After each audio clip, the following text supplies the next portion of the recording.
The Medicaid Express bus stopped in Coeur d'Alene today. The group Reclaim Idaho is touring with the goal of expanding Medicaid statewide. They want to expand Medicaid to cover 62,000 Idahoans who aren't covered by health insurance. And the group claims expanding Medicaid will actually save taxpayers. New on Nightside, Kyle Simchuk walked with volunteers during a doorbell ringing campaign tonight. And Kyle, many homes you visited in Coeur d'Alene seem to support the idea. Well, Aaron, and they seem to understand what's at stake here. That is the mission of this statewide tour, to inform voters.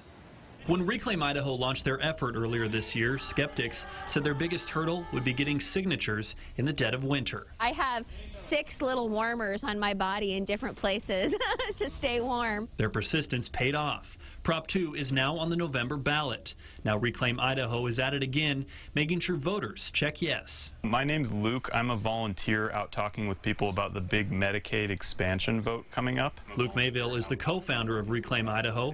For the next 18 days, he and several volunteers are traveling around the state in this green bus, chatting with voters. By voting yes, they can extend health care to 62,000 Idahoans who desperately need it. Those 62,000 Idahoans are living in limbo, making too much money to qualify for Medicaid, but not enough to afford health insurance on the state exchange.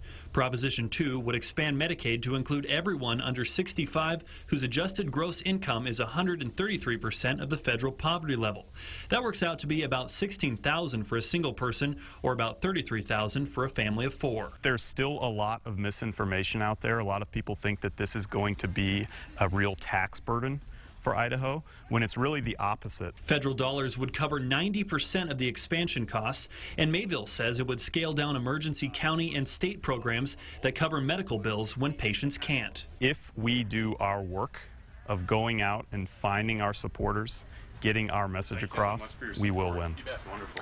At the Idaho Republican State Convention this summer, delegates drafted this resolution, arguing the current Medicaid program is already cannibalizing dollars for schools and roads by growing at a faster rate than other major programs, and expansion will further erode support for other critical spending needs. Now, if Prop 2 wins more than 50% of the vote, it becomes the law of the land, but the state legislature could pass a separate law to repeal it. Live in studio tonight, Kyle Simchuk, KXLY 4 Nightside.